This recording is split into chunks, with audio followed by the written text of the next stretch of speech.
Terima kasih Anda masih bersama kami. Kita lanjutkan dialog. Saya ingin ke Prof. Ege. Prof. Ege, kalau misalnya kan ada yang bilang juga nih, katanya tokoh-tokohnya nih kurang mewakili. Karena sebelumnya juga ada beberapa informasi, ada survei yang memang nama Anies Baswedan paling tinggi, kemudian Basuki Cahayapurnama. Nah, apakah itu juga salah satu faktor mempengaruhi bahwa golput ini sangat tinggi? Bicara soal Anies nanti kita berkutatnya panjang dan lebar. Yaitu yang pertama, bahwa ini ada urusan sendiri dengan Prabowo dulu. Kalau ini maju, karena nggak maju ya dan lain-lain. Nah itu soal etika politik. Jangan-jangan bisa Prabowo benar atau bagaimana lah. Yang kedua tentu saja dikaitkan jangan sana lah nanti 2029 punya masalah. Tapi kan pada faktanya seakan-akan didukung oleh banyak partai. Betul nggak? Tiba-tiba ditarik. Iya. Bahkan ketika MK sudah memberikan kesempatan juga tidak jadi. Nah, muncullah alternatif. Nah, kembali ke pertanyaan tadi, kan sudah ada pernyataan. Anda tinggal googling saja, cari salah satu partai mengatakan bukan kami nggak kerja di DKI Jakarta ini. Kalau memang calonnya demikian, ya kan nggak bisa menang, kurang lebih gitulah gitu. Bahasanya dia lebih nakal lagi. Gitu ya. Nah, balik ke soal tokoh-tokoh tadi, kita sedang menghadapi apapun alasannya ya. Yang menarik tuh untuk diteliti adalah nanti masih ada Mbak Titi kan. Masih. Bagaimana di daerah-daerah yang dalam tanda petik dukungan partainya tinggi gitu, tapi angka partisipasi pemilihnya rendah loh.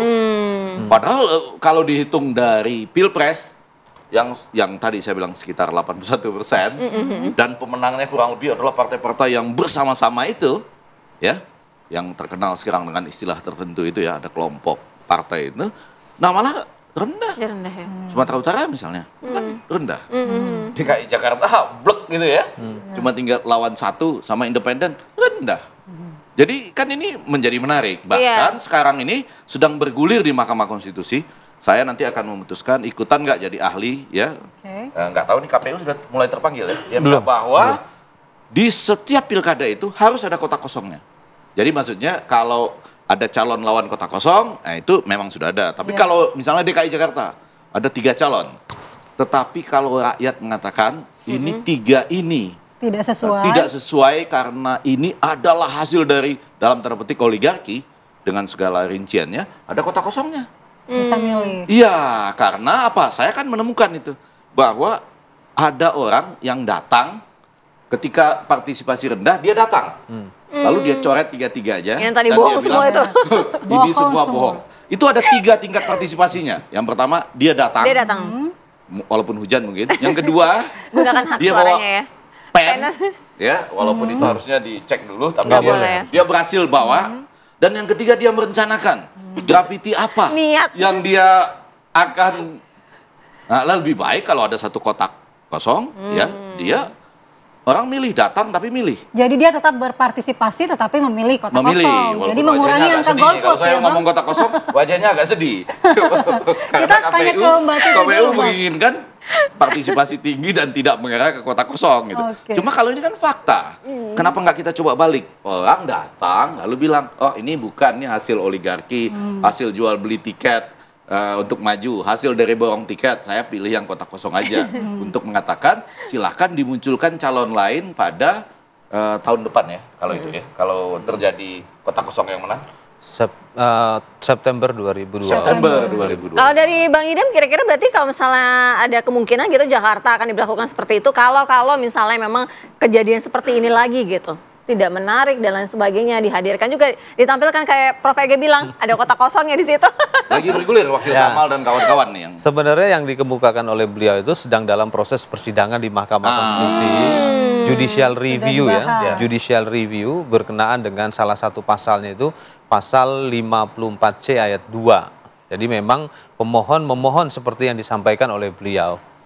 Ya tentunya kami sebagai penyelenggara pilkada kami tidak bisa berkomentar terlalu jauh karena ada persidangan masih ya. Ya karena dalam persidangan kita hormati proses ini, apapun nanti putusannya sebagaimana kita ketahui putusan Mahkamah Konstitusi itu erga omnes, maka KPU akan laksanakan. Tapi sebelum ke Mbak Titi, ke Bang Idam, tadi kalau kata Bang Ege ini selain adanya sistem kita yang kayak gitu, tidak ada pilihan kotak kosong untuk memilih, terus kemudian tokoh-tokohnya mungkin juga berpengaruh.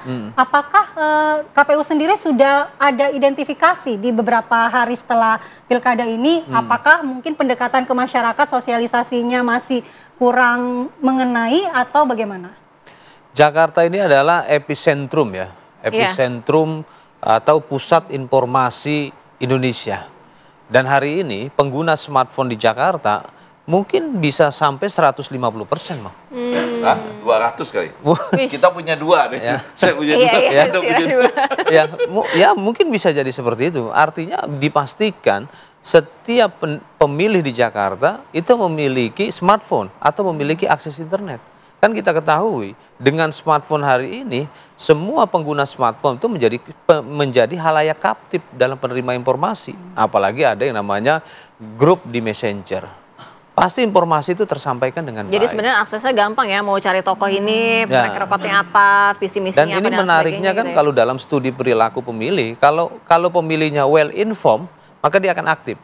Tapi ini ternyata ketika well informed, dia tidak aktif. Malah tidak aktif. Nah, ini menarik sebenarnya. Ada apa tuh makanya? Ya, ini ada apa gitu loh.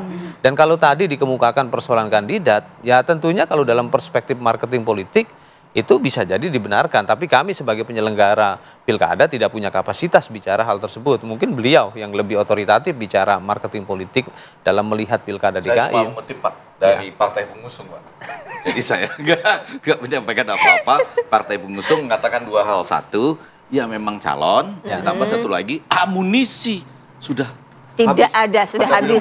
Gitu. Habis-habisan gitu amunisinya. Ya kalau kami yang jelas hari ini akan menjadi bahan evaluasi kami ke depan karena ini menjadi kewajiban kita bersama untuk mengaktifasi partisipasi. Oke, kita ke Mbak Titi. Mbak Titi mendengar tadi analisa dari Prof. Ege, kemudian dari Bang Idam juga mengatakan bahwa akan ada evaluasi terkait dengan kondisi di mana angka golput yang sangat tinggi ini. Bagaimana Mbak Titi sendiri melihat faktor-faktor lainnya selain tadi kejenuhan politik, kemudian tokoh-tokoh atau calon-calon kepala daerahnya mungkin tidak sesuai dengan harapan yang diinginkan oleh pemilih sehingga tingkat partisipasinya kurang ditingkatkan begitu. Bagaimana faktor-faktor lainnya, Mbak? Ya, pertama saya ingin merespon tadi soal uji materi konstitusionalitas kotak kosong untuk seluruh wilayah Indonesia. Itu sudah ada putusannya. Putusan nomor 125 garis miring 22 Romawi garis miring 2024. Jadi Mahkamah Konstitusi menolak permohonan tersebut karena pendekatan Mahkamah Konstitusi menyatakan memilih itu adalah hak. Jadi ketika kemudian dihadirkan kotak kosong, sebenarnya karena tidak ada kewajiban untuk memilih, pemilih menggunakan hak pilih atau tidak itu adalah kehendak bebas pemilih. Menurut saya Mahkamah Konstitusi salah memahami esensi permohonan Razif dan kawan-kawan soal meminta kotak kosong di semua daerah. Ya, karena bagus Pak Ege. Karena kotak kosong yang diminta itu adalah untuk membawa konsekuensi pilihan. Kalau pemilih tidak datang ke TPS, sekarang ini analisis golput bercampur antara yang malas, yang abstain, dan yang protes. Jadi di dalam golput itu ada 3 elemen pemilih. Yang malas ke TPS karena apatis, tidak peduli. Yang kedua yang abstain, apa saja keputusan politik dia terserah begitu ya. Dan yang ketiga itu yang protes voting. Nah, protes voting ini sebagai bentuk kekecewaan, kemarahan pada opsi yang tidak sesuai dengan aspirasi. Jadi campur aduk analisisnya. Tapi kalau ada kotak kosong yang bermakna, yang dihitung sebagai suara sah, seperti di Thailand disebut dengan none of the above atau nota. Seperti juga di India, begitu banyak negara yang memperlakukan ekspresi protes voting itu terukur, ternilai. Nah, ini yang menurut saya Mahkamah agak terlalu prematur ya di dalam memberikan argumentasi hukum. Yang kedua adalah soal tingginya angka golput. Menurut pandangan saya ya, fenomena 2024 ini, Mbak Zira dan Mbak Mala, ini adalah pilkada rasa Jakarta alias pilkada rasa elit karena pencalonan yang sentralistis mewajibkan rekomendasi dari DPP itu yang mengakibatkan lebih banyak selera DPP daripada selera politik lokalnya. Nah, ini yang tergambarkan misalnya dengan kasus di Pangkal Pinang dan juga Bangka.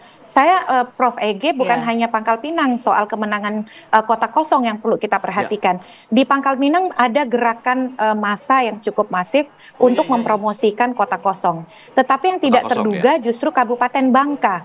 Karena di masyarakatnya agak adem ayem, tidak dinamis Pangkal Pinang, tapi kota kosong menang dengan selisih margin yang lebih besar daripada Pangkal Pinang. Ada apa? Masyarakatnya adem, tapi kemudian gerakan politik di bilik suaranya, Artinya begini, kalau misalnya kita bisa mengambil garis lurus ataupun pertanyaannya adalah apolitis atau justru karena mereka melek politik ini gitu, mereka akhirnya memilih untuk golput? Kalau saya lihat dua faktor itu, ada yang jenuh, malas, capek karena narasi di pilkada itu tidak beda jauh dengan pilpres. Kok omongannya, bajunya, gerakannya, nyanyinya sama semua begitu ya kira-kira. Padahal kan kemarin sudah 14 Februari. Belum lagi kemudian seolah-olah selalu dipertentangkan antara misalnya Kim Plus versus yang berada pada kontra pemerintah gitu, atau yang menginginkan kekuatan penyeimbang atau kontrol. Jadi hal-hal seperti itu membuat mereka juga jenuh, capek, malas gitu. Yang kedua adalah memang bentuk protes tadi. Jadi banyak yang merasa untuk apa memilih pasangan calonnya tidak sesuai dengan aspirasi politik mereka. Nah, yang protes ini ada dua, Mbak, dengan tetap datang ke TPS, lalu tadi ya ada gercos seperti di Jakarta, gerakan coblos semua, tapi juga ada yang memilih langsung tidak datang ke TPS karena bahasa mereka adalah tidak mau menjadi bagian dari proses yang tidak sesuai dengan aspirasi politik. Itulah kelemahan golput ala Indonesia yang tidak datang ke TPS karena dia bercampur dengan yang abstain, yang malas, dan yang protes begitu. Nah, ini yang kalau yang datang ke TPS dengan gercos seperti di Jakarta begitu, itu lebih terukur protes votingnya. Karena bisa dibaca dari analisis tingginya suara tidak sah di Pilkada Jakarta. Nah, sebelum terakhir saya ingin juga titip nih ke Pak Idam soal Pilkada Banjarbaru ya, kampungnya Pak Ege nih. Karena di sana calonnya hanya ada satu akibat calon yang lain didiskualifikasi. Tadinya ada 2 calon, lalu yang satu didiskualifikasi, tapi suaranya kalau mencoblos yang didiskualifikasi dianggap tidak sah. Akibatnya suara tidak sahnya 70% lebih, suara yang mencoblos si calon yang hanya satu ini hanya 35%, tapi dianggap semuanya suara sah. Nah, pemilih di Banjarbaru itu mendapatkan ketidakadilan. Pilkadanya hanya satu calon tunggal, tapi tidak punya opsi kotak kosong untuk ekspresi politik, kira-kira begitu. Baik. Kita langsung minta tanggapan dari Bang Idam aja sebelum kita ke Prof. Ege. Tadi ditanggapi dulu dari yang segera akan menuju Bangka, yang ternyata selisih suaranya lebih tinggi dari kota Pangkal Pinang, ya kan? Ya, terkait dengan kota kosong yang informasi yang kami peroleh untuk sementara, karena kami harus menunggu hasil rekapitulasi secara berjenjang, tentunya kami juga harus menyikapinya segera dengan mempersiapkan regulasi mengenai tahapan penyelenggaraan pilkada lanjutan. Ya, dan dahulu waktu kami melakukan rapat konsultasi dengan DPR meminta agar ini dilaksanakan paling lambat September 2025. Dan hal ini selaras dengan putusan Mahkamah Konstitusi agar paling lambat 1 tahun kemudian. Ya, jadi kami berencana akan melaksanakan pilkada lanjutan jika memang benar berdasarkan hasil rapat pleno rekapitulasi secara berjenjang, kota kosongnya menang, maka pilkada akan dilaksanakan tahun depan. Baik. Ya. Prof. Ege, singkat saja closing statement. Ya, saya mau mengatakan barangkali Bu Titi dan ini teman-teman KPU mendengarkan saja, mungkin perlu ke Mahkamah Konstitusi lagi dengan berpatokan pada 3 hal tadi. Yang pertama, ternyata jumlah partai yang berkumpul dalam jumlah besar tidak menjamin terjadinya angka partisipasi pemilih yang tinggi. Ini buktinya nih kan dengan Jakarta, Sumatera Utara, semua yang di Jawa ini dibandingkan misalnya dengan Pilpres. Kemudian yang kedua, tadi ada masyarakat yang menggerakkan kota kosongnya bisa menang, tidak digerakkan pun kalau jadi ini di Kabupaten Bangka bisa menang kata Pak Titi. Jadi artinya kita harus membedakan betul, dan di situ esensinya bagi Mahkamah Konstitusi bahwa ada dalam tanda petik semacam peringatan dari rakyat. Kalau Anda main oligarki yang dihasilkan dari jual beli kursi untuk maju memenuhi threshold di pilkada, supaya bisa maju pilkada, berapa tiket, berapa kursi, Anda nanti akan ditantang oleh kota kosong. Nah, di situ malah bisa jadi tingkat partisipasi menjadi lebih tinggi. Baik, Ya kan? baik. Nah, siapa tahu ini masih Iya. hal-hal yang harus Oke. kita pikirkan. Selain ya itu nggak ada lah negara di dunia yang melaksanakan pilkada serentak. Itu juga patut dikritisi ya. Pilpres, Ya, temanya hanya sangat dekat. Indonesia. Hanya Indonesia. Nah, itu hanya Indonesia. Luar biasa. Serentak dan luar biasa jumlahnya. Iya. Ya, ya. Ya. Terima kasih Bang Idam, terima kasih Prof. kasih, Ege, Mbak. terima Selamat- kasih selamat Mbak ke Bangka Titi, ya. terima kasih. Sudah bergabung di Apa Kabar Selamat Indonesia Pagi. ke Bangka ya, hati-hati ya.